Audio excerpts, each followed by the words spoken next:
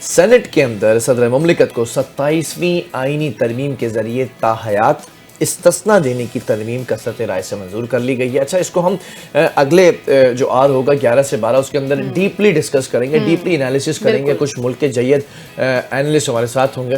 ابھی آپ کو صرف خبریں یہ بتا رہے ہیں کہ ایک تو استثناء ہوگی تاحیات، یعنی کہ اگر وہ صدر نہیں بھی رہتے تب بھی ان کو استثناء ہوگی. جبکہ چیئرمین سینٹ یوسف رضا گیلانی کی زیر صدارت ایوان بالا کا اجلاس منعقد ہوا، جس میں 27ویں آئینی ترمیم یعنی کہ 27 امینڈمنٹ کی شقیں مرحلہ وار پیش کی گئی تھی. ہاں بالکل، جتنے بھی کلازز ہیں وہ سب پیش کیے الگ الگ. اور وزیر قانون اعظم نذیر تارڑ نے صدر مملکت کے تاحیات استثناء سے متعلق آرٹیکل 248 میں ترمیم پیش کی، یعنی جو صدر مملکت ہیں وہ ان کو تاحیات استثناء حاصل ہوگا. اور اس سے متعلق جو 248 آرٹیکل ہے اس میں جو ترمیم پیش کی اس کو بھی کثرت رائے سے منظور کر لیا. اور ترمیم کے مطابق صدر مملکت کو تاحیات استثناء حاصل ہوگا. عہدے سے سبکدوشی کے باوجود جو ہے صدر مملکت کے خلاف کسی بھی قسم کا کوئی کیس جو ہے اس پہ تاحیات کوئی قانونی کارروائی عمل میں نہیں لائی جا سکے گی. اور ترمیم میں یہ بھی کہا گیا ہے کہ عہدے سے سبکدوشی کے بعد اگر صدر نے کوئی عوامی عہدہ حاصل کیا تو پھر یہ استثناء جا کے ختم ہوگا، کیونکہ پیپلز پارٹی کے مطالبے پر اس شق کو 27ویں آئینی ترمیم کے مسودے میں شامل کیا گیا تھا. تو اب ابو دا لا ہو گئے ہیں یہ سارے جن کو استثناء حاصل ہے. تو بس اب یہی لا ہے، یہی کہنا چاہیے. بالکل ایسا ہی ہے. اور کچھ اپڈیٹس بھی میرے پاس آ رہی ہیں، وہ بھی آپ کے سامنے رکھیں گے. 27ویں آئینی ترمیم کی منظوری، آئین کے آرٹیکل 243 کی 2 شقوں 4 اور 7 میں نئی ترامیم ہوئی ہیں. چیف آف آرمی اسٹاف کے عہدے کا نام تبدیل کر کے کمانڈر آف ڈیفنس فورسز کر دیا گیا ہے. اچھا بلال، یہ کمانڈر آف ڈیفنس فورسز کیوں کیا گیا ہے؟ کیوں کیا گیا ہے؟ یہ اس لیے کیونکہ جتنے بھی بری، بحری، فضائی جتنے بھی اب ہے نا ان سب کی کمانڈ اب ان کے پاس ہوگی. تو ترمیم کے مطابق صدر مملکت وزیر اعظم کی تجویز پر ایئر چیف اور نیول چیف کی طرح کمانڈر آف ڈیفنس فورسز کا تقرر کریں گے، جبکہ جو joint chief of staff committee ہے اس کا عہدہ 27 نومبر 2025 سے ختم تصور کیا جائے گا. ٹھیک ہے، بالکل ایسا ہی ہے. جبکہ وزیر اعظم آرمی چیف کی سفارش پر کمانڈر نیشنل اسٹریٹجک کمانڈ کا تقرر بھی کر سکیں گے، اور یہ پاکستان آرمی کے ارکان سے ہوگا جس کی تنخواہ اور الاؤنسز مقرر کیے جائیں گے. جبکہ ترمیم کے تحت وفاقی حکومت فوجی افسر یعنی کہ فیلڈ مارشل، ایئر مارشل اور ایڈمرل چیف کو رینک پر ترقی دے گی، جس کے بعد وردی اور مراعات تاحیات رہیں گے. جبکہ فیلڈ مارشل، ایئر مارشل اور ایڈمرل چیف ہیں ان کو بطور قومی ہیروز تصور کیا جائے گا، اور تینوں کو آرٹیکل 47 کے بغیر عہدوں سے نہیں ہٹایا جا سکے گا.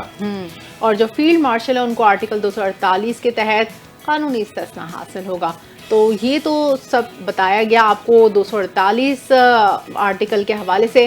اب کچھ بات کر لیتے ہیں اقوام متحدہ کی، جہاں پاکستان کے مستقل مندوب عاصم افتخار نے افغانستان میں جو دہشت گرد گروپوں کو غیر قانونی اسلحے تک رسائی ہے اس کو علاقائی امن کے لیے ایک سنگین خطرہ قرار دیا ہے، اور کہا ہے کہ عالمی برادری سے فوری اقدامات کی اپیل کی ہے انہوں نے. بالکل ایسا ہی ہے. اور کچھ باتیں کریں گے اس حوالے سے ہی آپ کو اپڈیٹ کرتے چلیں کہ انہوں نے عالمی برادری سے افغانستان سے جدید اسلحے کی غیر قانونی ترسیل کو جو روکنے کا مطالبہ ہے وہ بھی کر ڈالا ہے.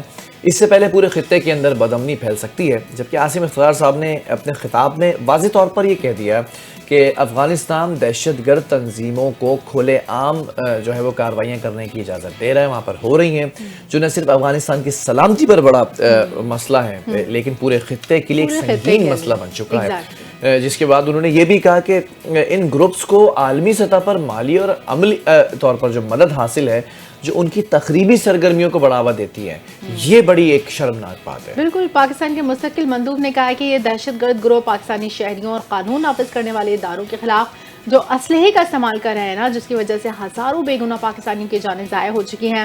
تو عاصم افتخار نے یہ اس بات پر تشویش کا اظہار کیا ہے کہ افغانستان میں جدید اسلحہ اور گولہ بارود کے ذخائر کی موجودگی خطے کے لیے مزید خطرات پیدا کرے گا. اور پاکستانی مندوب نے عالمی برادری سے کہا ہے کہ وہ افغانستان میں دہشت گرد گروپوں کو غیر قانونی اسلحے تک رسائی روکنے کے لیے فوری اقدامات کریں. اور انہوں نے افغانستان کے عبوری حکام پر زور بھی دیا ہے کہ وہ اپنے وعدوں پر عمل کریں اور ان کی ذمہ داریوں کا بھرپور طریقے سے احترام کریں. اچھا یہ اس لیے کیا گیا تاکہ افغانستان کے اندر امن و امان کی جو صورتحال ہے وہ بہتر ہو سکے. اوبویسلی عاصم افتخار صاحب نے اسلحہ کنٹرول کے نظام کو بھی جدید خطوط پر استوار کرنے کی ضرورت پر زور دیا ہے, جبکہ یہ بھی ساتھ میں کہا کہ جو نیو ٹیکنالوجی ہے نا اس کا استعمال کیا جائے تاکہ عالمی سطح پر اسلحے کی غیر قانونی ترسیل کو بھی روکا جا سکے. جو اسلحہ اسمگلنگ ہے اس کو روکنے پر ضرور بات کر رہے ہیں یہ. انہوں نے یہ بھی کہا کہ جو انٹرنیشنل کمیونٹی ہے وہ اپنے رد عمل میں موجود خلا کو پر کرنا ہوگا اس کو, تاکہ عالمی امن کو یقینی بنایا جائے. افتخار صاحب جو ہیں انہوں نے یہ بھی کہا کہ عالمی برادری کو خبردار کر دیا ہے اگر فوری اقدامات نہ کیے جا سکے تو obviously consequences you would be facing as well. بالکل, پورے خطے پر اس کے اثرات مرتب ہوں گے. دہشت گرد گروپوں کی سرگرمیاں مزید پھیل سکتی ہیں. پاکستان نے اس بات پر زور دیا ہے کہ عالمی سطح پر اس مسئلے کا حل نکالنے کے لیے مل کر کام کرنا ضروری ہے. ڈیفینیٹلی ہمارا نیبرنگ کنٹری ہے, اگر سکھ چین سے نہیں رہے گا تو پھر اس کو بہت اچھی طرح پتہ ہے کہ پاکستان کی کیا اسٹرینتھ ہے, اور باقی وہ جو ہے جتنی بھی ویکنیسز ہیں اگر اس پر اٹیک کرنے کی کوشش کرتا ہے تو اسی کا اپنا نقصان ہے. بات کریں گے اب امریکی صدر ڈونلڈ ٹرمپ کی, جنہوں نے بھارت کے ساتھ ایک نئی تجارتی ڈیل کا اعلان کرتے ہوئے کہا ہے کہ یہ معاہدہ ماضی کے تمام معاہدوں سے مختلف ہوگا. اچھا, جو ڈونلڈ ٹرمپ ہے نا انہوں نے اپنا پینترا بدلا ہے کیونکہ ان کی ٹریڈ جو بائلیٹرل ٹریڈ ہے ان کی بھارت سے اس میں پیش رفت ہوئی ہے, اس میں اچھی ایک مثبت پہلو ہم نے دیکھنے میں آیا. تو فوراً سے ڈونلڈ ٹرمپ نے بھارت سے اپنے تعلقات استوار کر لیے. وہ جو آپ نے پچھلے دنوں دیکھا ہوگا کہ ہر دوسرے دن وہ اپنی اسپیچ میں کبھی بھارت کے 7 جہاز گرا رہے تو پھر 8واں بھی انہوں نے گرا دیا تھا. تو میرے خیال میں بھارت کی بس ہو گئی. بھارت نے کہا بس, اب بھارت نے گھٹنے ٹیک دیے اور ڈونلڈ ٹرمپ کے شرائط مان لی ساری, کیونکہ وائٹ ہاؤس میں ایک تقریب سے خطاب کرتے ہوئے ٹرمپ نے کہا کہ امریکہ اور بھارت کے تعلقات میں نیا موڑ آنے والا ہے اور اس ڈیل سے دونوں ممالک کو فائدہ پہنچے گا. انہوں نے کہا کہ بھارت روس سے تیل کی خریداری کو مرحلہ وار ختم کر رہا ہے, جو کہ ایک بہت بڑی بریکنگ نیوز ہے, کیونکہ بھارت کو جو روس سے تیل کی خریداری کر رہا تھا اسی وجہ سے امریکہ کو بھارت سے تحفظات تھے, جو کہ اگر وہ ختم کر رہا ہے تو ڈیفینیٹلی وہ ختم ہوں گے اور امریکہ بھارت کو اس تبدیلی میں مکمل تعاون فراہم کرے گا. بالکل, اور ٹرمپ ایک بات جانتے ہیں بہت اچھے سے کہ اگر کوئی کام کروانا ہے تو اس بات کو کرنے سے کئی مہینے پہلے وہ اس چیز کا خلاصہ کرنا پوری دنیا کے سامنے شروع کر دیتے ہیں. سب اچھا ایک راگ الاپا انہوں نے جو ہے پاکستان کے ساتھ, اور ایک بہت بڑا معاہدہ ہوا ہے اسٹریٹجک وہ بھارت کے ساتھ ہوا ہے. That is the most important thing which we should be focusing on. اب یہ اس بات کا اندیا تو ٹرمپ جو انکل ہیں انہوں نے دے دیا کہ بھارت پر محصولات میں کمی لانے کے لیے بھی اقدامات کیے جائیں گے تاکہ دونوں ممالک کے درمیان تجارتی تعلقات کو بہت زیادہ اسٹیبلائز کیا جا سکے. ٹرمپ نے یہ بھی کہا ہے کہ کچھ دنوں کے اندر بھارت کے ساتھ تعلقات کے اندر جو تناؤ آیا تھا نا, وہ تناؤ ان کا یہ دعویٰ ہے کہ بھارت جلد ہی امریکہ کے ساتھ اپنے تعلقات کو بہتر کرے گا. اچھا, بھارت کرے گا بہتر اور ان کی طرف سے کوئی فلیکسیبلٹی نہیں ہوگی. انہوں نے بھی کہا ہے کہ ہم بھی اپنے ٹیرف میں کچھ کمی بیشی کریں گے. ظاہر ہے جب بھارت روس سے تیل کی خریداری کم کر دے گا یا وقتاً فوقتاً بند کر دے گا تو ظاہر ہے مرحلہ وار جب وہ یہ کام کرنا شروع کر دے گا تو ویسے ہی اس کے ٹیرف میں بھی کمی ہوتی جائے گی. تو انہوں نے ان کا بڑا, آپ کو پتہ ہے کہ ڈونلڈ ٹرمپ ایک بہت کنونشنل سے اسٹائل میں بات کرتے ہیں, وقرا اسٹائل ہے. ہاں, وہ اپنے ہی سنگن میں ہوتے ہیں. تو بھارت ابھی انہوں نے کہا ہے کہ بھارت ابھی ہمیں پسند نہیں کرتا, لیکن یقین رکھتا ہوں کہ وہ جلدی ہمیں دوبارہ پسند کرنے لگے گا. یعنی کہ ان کو پتا ہے کہ جو کچھ وہ کہہ چکے ہیں اس کی وجہ سے بھارت میں آگ لگی ہوئی ہے, لیکن یہ کہ پھر ابھی تو مجھ سے محبت نہیں کرتے, لیکن مجھے اپنی محبت پہ یقین ہے کہ لیکن وہی بات ہے نا, سب کی مجبوری ہے امریکہ کو باپ بنانا, امریکہ کو سر پہ بٹھانا. تو امریکہ سے سب کے مفاد جڑے ہوئے ہیں, تو ڈیفینیٹلی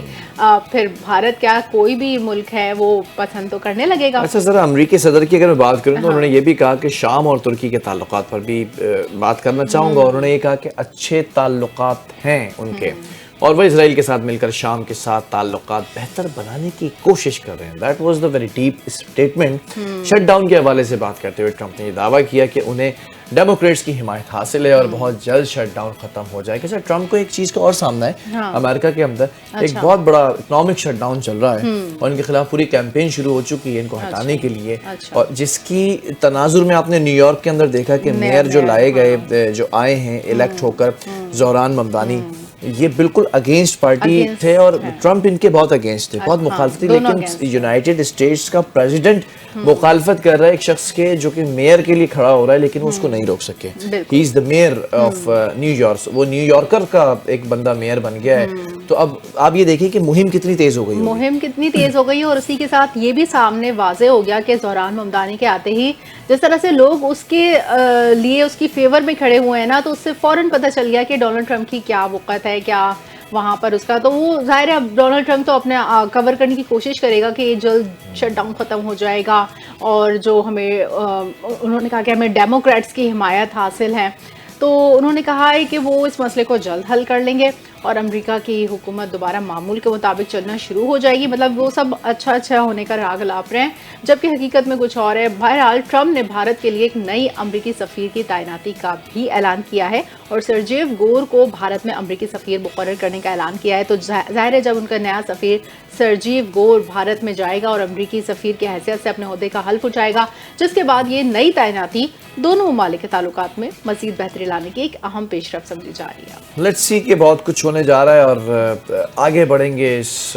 خبر کو جو ہے وہ آپ تک لے کر آتے ہیں کہ شامی صدر احمد الشرع کی وائٹ ہاؤس میں امریکی صدر ڈونلڈ ٹرمپ سے اہم ملاقات ہوئی ہے. ملاقات کے اندر جو دو طرفہ تعلقات ہوتے ہیں اس کو اوبویسلی مضبوط بنانے اور جو جیوگرافیکل جو پیس ہوتا ہے اس کو سامنے رکھا گیا. پھر بین الاقوامی امور پر بھی کچھ تبادلہ خیال ہوا, جبکہ ٹرمپ نے جو ہے نا ملاقات کے بعد شامی صدر کی تعریف کی ہے اور کہا کہ مجھے شامی صدر پسند آئے اور ہر ممکن کوشش کریں گے کہ شام کامیاب ہو, کیونکہ یہ مشرق وسطیٰ کا ایک امپورٹنٹ حصہ ہے. تو اب جو ہے میپ پر ہم دیکھیں تو شام بھی اب چمکتا ہوا نظر آ رہا ہے, کیونکہ بہت سارے ایسے ممالک امریکہ سے تعلقات میں سامنے آئے ہیں. تو اب جو ہے شام کی باری ہے. اب شام سے جو بھی امریکہ کے مفادات ہیں اس کی وجہ سے اب ٹرمپ نے شام سے ملاقات کی, شام کے صدر سے ملاقات کی, مشرق وسطیٰ کے حصہ بنایا. انہوں نے ٹرمپ کی احمد الشرع سے تعمیری ملاقات کے بعد امریکی محکمہ خزانہ نے شام پر قیصر ایکٹ کے تحت عائد پابندیاں 6 ماہ کے لیے ختم کرنے کا اعلان کر دیا. یعنی کہ یہ جو قیصر ایکٹ تھا وہ انہوں نے شام پر اس اپنی ہی وجہ سے نافذ کیا تھا, کیونکہ اگر آپ امریکہ کی بات نہیں مانیں گے تو امریکہ کچھ نہ کچھ پابندیاں, کوئی سینکشنز لگا دے گا, کبھی ٹیرف نافذ کر دے گا. اس طرح کے تو اقدامات امریکہ کرتا ہی رہتا ہے. تو امریکی محکمہ خزانہ نے کہا کہ امریکی پابندیوں کا خاتمہ شام کی معیشت کی تعمیر میں مدد کے ساتھ شہریوں کے لیے خوشحالی فراہم کرے گا. بالکل ایسا ہے کہ ذرا آپ کو یہ بتا دیں کہ یاد رہے کہ قیصر ایکٹ 2019 میں یہ منظور ہوا تھا, جس کا مقصد تھا بشار الاسد حکومت پر دباؤ ڈالنا. قیصر ایکٹ کی پابندیاں شام کی سابقہ حکومت اور فوج کے ساتھ امریکی کاروباری تعلقات سے متعلق تھیں.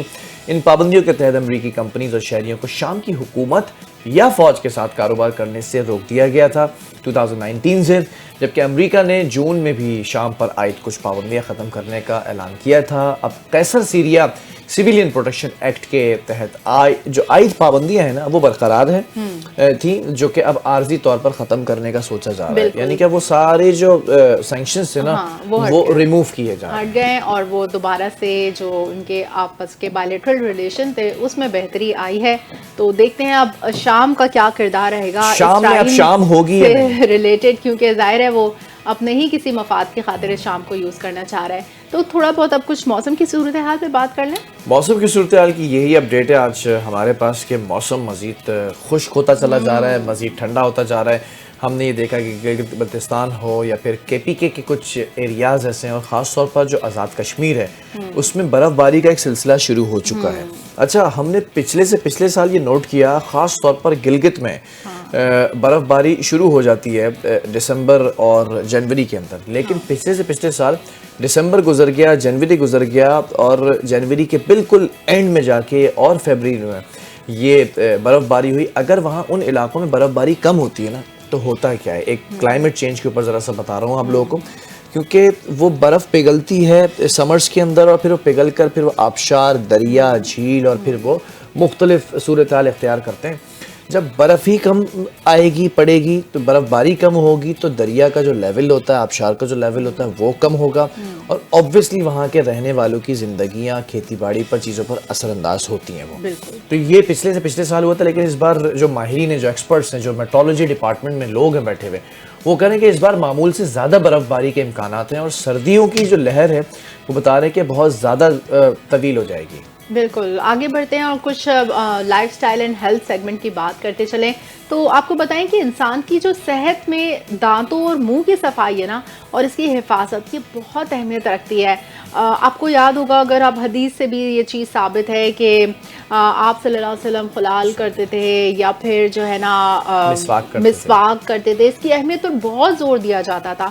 تو یہ ہمیشہ سے ہمیشہ تک رہے گی یہ چیز, کیونکہ آپ کے جو دانت ہیں دے آر بیسیکلی آپ اسی کے ذریعے اپنی غذا کو نرم کر کے اپنے جسم میں اتارتے ہیں. تو مضبوط اور صاف دانت نہ صرف خوبصورتی بڑھاتے ہیں بلکہ جو مجموعی آپ کی صحت ہے نا اس کو بھی بہتر بناتے ہیں. اگر دانتوں کی دیکھ بھال نہ کی جائے تو کیویٹی, مسوڑوں کی بیماری اور منہ کی بدبو جیسی پریشانیاں پیدا ہو سکتی ہیں.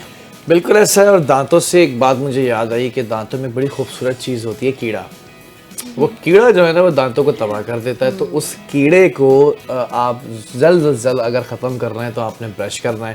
صبح بھی برش کرنا ہے, رات میں بھی برش کرنا ہے. صبح بھی 5 وقت آپ نماز پڑھتے ہیں آپ الحمدللہ, تو پھر آپ مسواک بھی کریں. سو ڈو دیز تھنگس, کیونکہ دانتوں اور منہ کی صفائی کی حفاظت بہت امپورٹنس رکھتی ہے. دانتوں کی جو صفائی ہے نا اس کے لیے روزانہ برش اور جو فلاسنگ ہوتی ہے وہ بڑی امپورٹنس رکھتی ہے, تاکہ جو پلاک ہے, جو بیکٹیریاز ہیں وہ منہ کے اندر جمع نہ ہو. مجھے یہ سمجھ نہیں آتا لوگوں کے دانتوں میں کیڑا کیسے لگ جاتا ہے. اللہ کا لاکھ شکر ہے کہ وی آر سیف. لیکن وہی بات کہ آپ اپنے روزانہ کا برش کریں دانتوں کو تو you are also watching your teeth very carefully. تو آپ پھر کس طرح سے یہ چیز آتی ہے؟ انسانی کیڑے منہ تک پہنچ جاتے ہیں بس یہی ہوتا ہے, بات ختم شد. ہاں تو جو صحت مند دانت ہے نا اس کے لیے آپ کو شکر اور چکنائی والے کھانوں کو آپ بھی ایک محدود استعمال کرنا چاہیے, کیونکہ کہتے ہیں نا میٹھا کھانے سے آپ کے دانتوں میں کیڑا لگتا ہے. تو میٹھا دانتوں کو نقصان پہنچا سکتا ہے. اور دانتوں کی حفاظت صرف جسمانی صحت کے لیے نہیں بلکہ آپ کے ذہنی سکون اور خود اعتمادی کے لیے بھی بہت اہم ہے. جب آپ کے دانت صاف ستھرے, مضبوط اور مسوڑے صحت مند ہوں گے تو کھانے میں آسانی ہوتی ہے اور بولنے میں اعتماد آتا ہے اور ایک خوشگوار مسکراہٹ پیدا ہوتی ہے. کیونکہ جب کہتے ہیں نا آپ کی اسمائل بہت اچھی ہے, دیٹس آل بیکاز کہ آپ کے ٹیتھ اتنے صاف اور اتنے ایک اسٹرکچرڈ ہیں, تو وہ ظاہر ہے کچھ لوگوں کے دانت جو ہوتے ہیں نا ہم یہ دیکھتے ہیں کہ موتیوں کی طرح جو ہے نا سفید ہوتے ہیں, اور کچھ لوگوں کے دانت جو ہے وہ سونے کی طرح پیلے ہو جاتے ہیں. سونے کی طرح. تو آپ نے گھبرانا نہیں ہے اگر آپ کے دانت پیلے ہیں سونے کی طرح, گولڈ کی طرح. اب تو سونا بہت مہنگا ہو رہا ہے. Don't worry about it. بس یہ ہے کہ سونے سے جو ہے وہ ہیرے تک کا سفر آپ نے طے کرنا ہے. اچھا, بچپن میں ہم استعمال کرتے تھے, مطلب میں اس جنریشن کا ہوں جس نے یہ چیزیں خود پریکٹیکلی دیکھی ہیں. وہ کالا منجن آیا کرتا تھا, اس کو ہم انگلی پر لگاتے تھے and then we use to do that. اتنے چمکدار سفید دانت ہوتے تھے, نہ کبھی ہم نے اپنے دادا کے منہ میں کیڑے لگے دیکھے دانتوں میں, نہ دادی کے دیکھے, نہ ابا کے دیکھے, نہ اماں کے دیکھے. لیکن آج کی جو اب جنریشن الفا ہے جو پیدا ہو رہی ہے, اس کے ساتھ بڑا مسئلہ یہ ہے کہ یہ چھوٹے چھوٹے چھوٹے ننھے منھے پھول ہوتے ہیں, لیکن ایک دانت کالا ہوگا, دوسرا دانت کالا ہوگا. اس کی وجہ کیا ہے میں ایکسپلین کر دیتا ہوں, کیونکہ کچھ ہماری بہنیں وہ دیکھ رہی ہیں, کچھ ہمارے بھائی ہیں وہ دیکھ رہے ہیں جن کی اولادیں ابھی چھوٹی چھوٹی سی ہیں. یہ بچے ہر وقت کینڈیز کھاتے ہیں, ہر وقت یہ جو ہے نا وہ جو نپلز ہوتے ہیں جو بچوں کے دانت نکل کے آتے ہیں دانتوں میں جو پھنس جاتے ہیں, اس سے دانت خراب کرنے کا سلسلہ ہوتا ہے. ان کو ایٹ لیسٹ برش ضرور کرائیں. آگے بڑھ جاتے ہیں, بہت امپورٹنٹ ایک خبر آ چکی ہے, پروڈیوسر صاحب کود گئے ہیں بیچ میں. جی ذرا دوبارہ انسٹرکشنز دے دیجیے گا ورنہ ہم ٹورزم پیکیج پر جا رہے ہیں.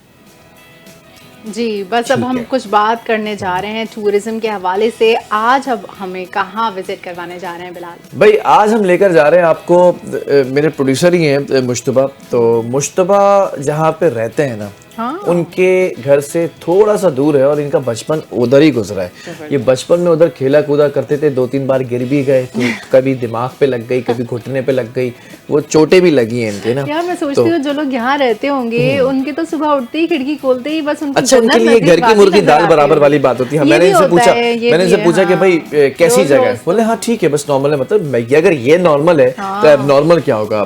Ladies and gentlemen viewers, ہم آپ کو لے کے جا رہے ہیں گلگت اور چترال کے درمیان واقع ایک حسین وادی ہے جو تقریباً معتاد اندازہ ہے 4100 میٹر کی بلندی پر پھیلی ہوئی ہے. اس کا نام ہے شندور. اب شندور کیا ہے وہ آپ خود دیکھیں, کیونکہ ایک رپورٹ تیار کی ہماری ٹیم نے بڑی محنت سے. ذرا اس پہ ایک نظر ڈالتے ہیں۔ Let's see. تو رپورٹ آپ نے ملاحظہ کی شندور وادی فیسٹیول آپ نے دیکھا جہاں پر پولو فیسٹیول منعقد کیا جاتا ہے ہر سال، اور وہاں پر جو ہے اتنی بڑی تعداد میں لوگ دنیا بھر سے پولو فیسٹیول دیکھنے آتے ہیں۔ بالکل، اب چھوٹے سے ایک بریک کی طرف جا رہے ہیں، بریک سے جب واپس آئیں گے تو اس کے بعد پھر 27ویں آئین ترمیم پر گفتگو کریں گے کہ کیا مقصد ہے اس کا۔ Stay with us.